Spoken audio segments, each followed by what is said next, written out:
Lo que pasa es que es más fácil de esta manera sacar por una parte todo lo que son vocales y por otra todo lo que son consonantes. Tú por lo que veo es que pones a la derecha o a la izquierda, las vocales pones el valor de la vocal a la izquierda, Exacto. las consonantes sacas el valor de la consonante a la derecha. Efectivamente. Para luego poder sumar en vertical. Exactamente. Perfecto. Es una forma de hacerlo más sencillo, ¿no? Entonces tenemos aquí, por ejemplo, en José, cuya O suma 18, la E suma 6, da 24, y reducido ya a número simple, 2 más 4, 6.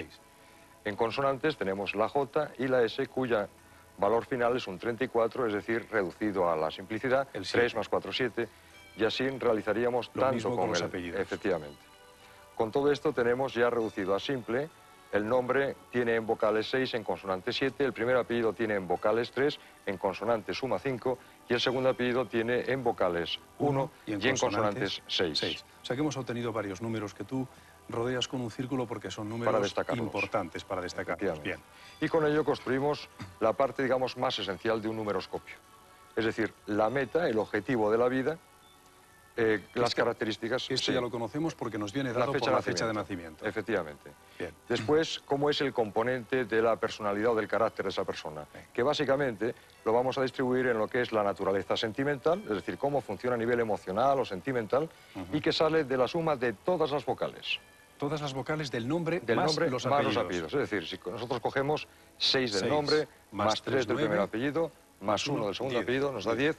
1 más 0 es 1. 1 más 0, 1, y es lo que ponemos ahí, en naturaleza sentimental o emocional. El número 1, exacto. Perfecto. Después diríamos que tenemos la mentalidad, es decir, cómo piensa, cómo cree, cómo es ideológicamente, cómo se expresa, que es un poco el mundo de la mente, ¿no? Y para eso tenemos en cuenta todas las consonantes, tanto del nombre como de los apellidos. Hacemos lo mismo, pero con las consonantes. 7 más 5, 12, más 6, 18, y 1 y 8, más 8, 9. El 9. Y esto es lo que llamaríamos mentalidad. El número de la mentalidad es el 9 en este caso. Si nosotros reuniéramos ahora pues, a un ser humano que consta de una mentalidad y de una naturaleza emocional, es decir, las dos cosas, la suma de las dos nos daría la personalidad o un poco el carácter global de la persona. Que en este caso es el 1. El 1. 9 más 1, 10. 10 que da el 1. Exactamente. Bien, si ahora unimos de que tenemos una meta a alcanzar y unos instrumentos, es decir, una forma de ser para alcanzarla, diríamos que de la suma del uno del otro nace la lección a aprender, es decir, el desarrollo de lo que nosotros llamaríamos nuestra vida, lo que aprenderíamos en nuestra vida. Todo lo que vamos a adquirir, a acumular en esta vida. E incluso de la forma más sintética en que nosotros solemos hacerlo. Es decir, nosotros venimos a la vida, venimos ya con un bagaje determinado, con unos atributos, ¿no? Con unos talentos que son los que tú determinas, los que localizas a partir de estos números. Efectivamente. Y mediante la combinación, la suma de todos ellos, llegas a esto que dices, la lección a aprender, que es cómo uno desarrolla su vida y qué bagaje incorpora la misma, qué bagaje de experiencias, ¿no? En este caso sería el número 5. Que es la suma de las metas más la suma de la personalidad. O sea, el propósito de la existencia más las características que tenemos para conseguirlo. Su composición, podríamos decir, su composición. Con esto tenemos la lección a aprender.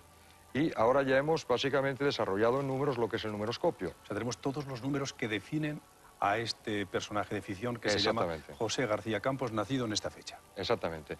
Ahora lo que haríamos, puesto que tenemos el cuadrado de Saturno, es saber con qué cosas contamos del total de lo que hay en el universo, ya que hay del 1 al 9, y con qué cosas nos faltan o carecemos. Muy bien. Y para ello señalamos qué es lo que tiene este personaje de ficción. El 4 ¿tiene el 4? Lo tiene. El 9... El 6, bueno, el 6... Sí, podemos ir. El 6 también. También lo tiene. El 1. El 1 también. El 5. El 5. El 3. El 3. El 7. El 7. El 6 que ya lo hemos mencionado. El 9 también está. El 9 aquí. El 9. Y el 5 que lo hemos mencionado, ya no hay más. Ya no hay más. Es decir, que tendríamos este personaje que tiene todos esos números que están señalados en rojo y que le faltaría el 8 y el 2.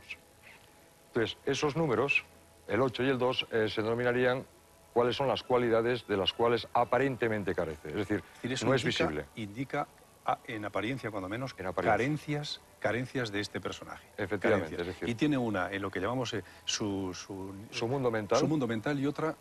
En el mundo de la realización práctica. Curiosamente, si nosotros, por lo que ya conocemos y que ahora repetiremos de lo que significa cada uno de los números, diríamos que a esta persona le falta el 8, que es la capacidad de realización más práctica. El 8 es el organizador, es la persona que es capaz de llevar las ideas a la práctica. Por lo tanto, difícilmente va a poder efectivamente, y si diríamos, vivir esa experiencia de la consumación de los hechos, ¿no? Y diríamos, ¿y por qué? Y el 2 posiblemente nos esté dando una pista. El 2 tiene que ver con la conciliación, con el diálogo, con la intermediación entre una cosa y la otra. Evidentemente, difícilmente vamos a llevar nuestras ideas a la práctica si no sabemos cómo hacer de intermediario, es decir, cómo llevarla a los demás, cómo comunicar. Diríamos, evidentemente, que la persona podría tener un conflicto de comunicación. En resumen, podríamos decir de él también, Dabar, que esta persona tiene dificultades para concretar las cosas, para materializarlas, porque tiene una carencia importante, que es esta, marcada por el número 8, con lo que significa el número 8, y que además le viene dado porque dispone de otra carencia marcada por el número 2, que es esa capacidad de conciliación. Y de diálogo, y de argumentación, Bueno, es decir, le falta argumentar. ¿Qué es lo que sucede entonces cuando, porque todos seguro que nos faltan cuadrículas para rellenar, ¿no? Básicamente sí. ¿Qué le podríamos decir a este personaje de ficción en este caso? Bien, indudablemente pues... Para completarse, naturalmente, porque la intención sería completarse, tener... Exacto. Nosotros nos completamos básicamente viviendo. Es decir, a través de la relación con lo que es nuestra vida. Por lo tanto, sí que le podemos decir, mira a ver si te formas, mira a ver si eres capaz de sacar afuera en una labor personal. Pero lo mejor de todo, puesto que en la vida nosotros aprendemos normalmente casi siempre por necesidad, sería que se uniera a personas o actividades que tuvieran en componente de su nombre, tuvieran el 8 y el 2. Bueno, si es una persona que ya está unida, porque puede ocurrir, ¿no? Es decir, estamos hablando de la compatibilidad, no compatibilidad, sino complementariedad con la pareja. Sería muy interesante que ustedes que están haciendo o van a hacer su caso y después de conocer cuáles son sus carencias, hagan también el de su pareja para ver si las cuadrículas que le quedan a usted por rellenar las tiene ella o él. ¿Es este el caso? Este es el caso. Sería interesante que este personaje, este José García Campos, estuviese formando pareja con una persona que dispusiera del 2 y del 8. O en ese caso puede ser que tuviera algún hijo que tuviera el 2 o tuviera el 8. Entonces, ¿qué podríamos pensar? Que en esa relación con esa persona, él encontraba... Se completaría. La manera de completarse. Si bien es cierto de que dice, bueno, pues si me completa el otro, entonces funcionaríamos muy bien. Todos sabemos de que aquello que nos completa es aquello con lo cual vamos a entrar en conflicto. Precisamente porque no lo tenemos, solemos entrar un tanto en conflicto. Pero al mismo tiempo también sabemos de que entrar en conflicto significa poder aprender una lección. Si somos capaces de superar el conflicto, evidentemente integraremos eso. Oye, Dabar, una cosa, y puede ser aparte de la pareja o de un miembro de la familia, puede ser otra persona del entorno, incluso la empresa donde trabaja. Perfectamente. La profesión. Perfectamente. Tendría que hacer el mismo estudio numerológico con la empresa y con ver el si nombre le de la aporta empresa. El nombre de la empresa. O el nombre del jefe, si por ejemplo trabaja pues asalariado, ¿no? Es decir, con personas que conviva realmente bastante y que desde la relación con ellos realmente pueda aprender esas cualidades que le faltan. Imagínate esa persona, pues es muy probable de que, imagínate que estuviera casado con una persona que tenga un gran sentido práctico y muy argumentativo. Como que él sería algo pasivo porque le falta eso, es más que probable de que entrara a lo mejor en conflicto. Pero puesto que es una persona a la que quiere, en definitiva, de todo ese juego de la pareja, podría ser de que asumiera una mayor capacidad organizativa, un mayor sentido práctico y que se atreviera a expresar afuera aquello que piensa y aquello que siente. Entonces sería maravilloso puesto que la pareja le habría cedido, a través de la relación, aquellas dos cualidades que aparentemente no tiene. Es decir, que tal y como nosotros le vemos o vivimos con él, parece que no tiene. Bueno, pues esto es un entretenimiento para este verano, para ustedes si lo quieren aprovechar. Y es además un asunto muy serio porque lo que estamos diciendo tiene mucha tradición. Ya desde siglos antes de Cristo, Pitágoras determinó que todo en el universo está relacionado con los números. La armonía de la música, incluso el movimiento de los planetas y de las estrellas, estaba relacionado, según él, con los números y estos, a su vez, con los sonidos.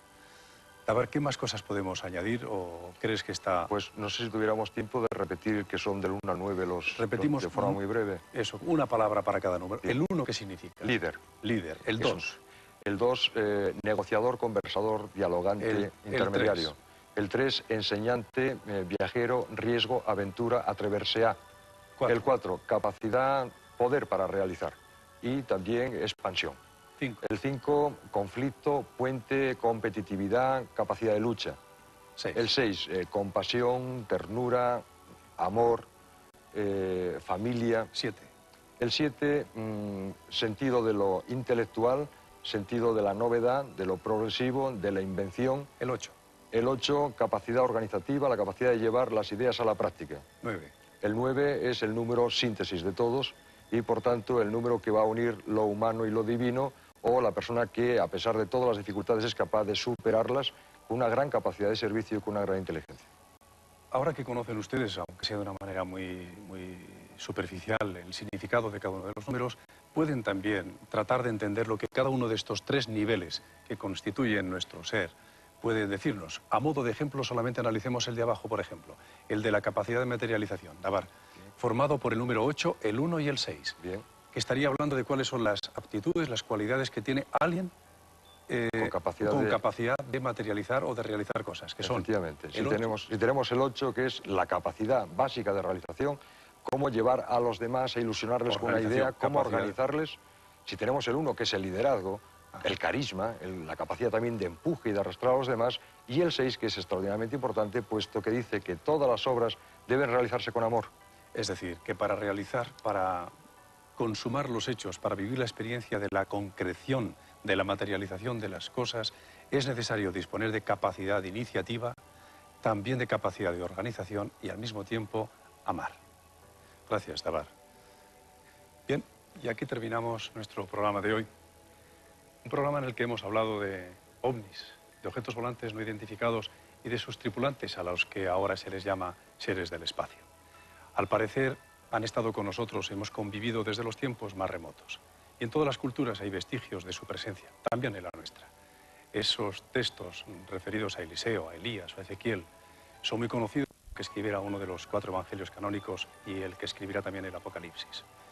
El texto relata los últimos días de estancia de María, de la Virgen María, en la tierra.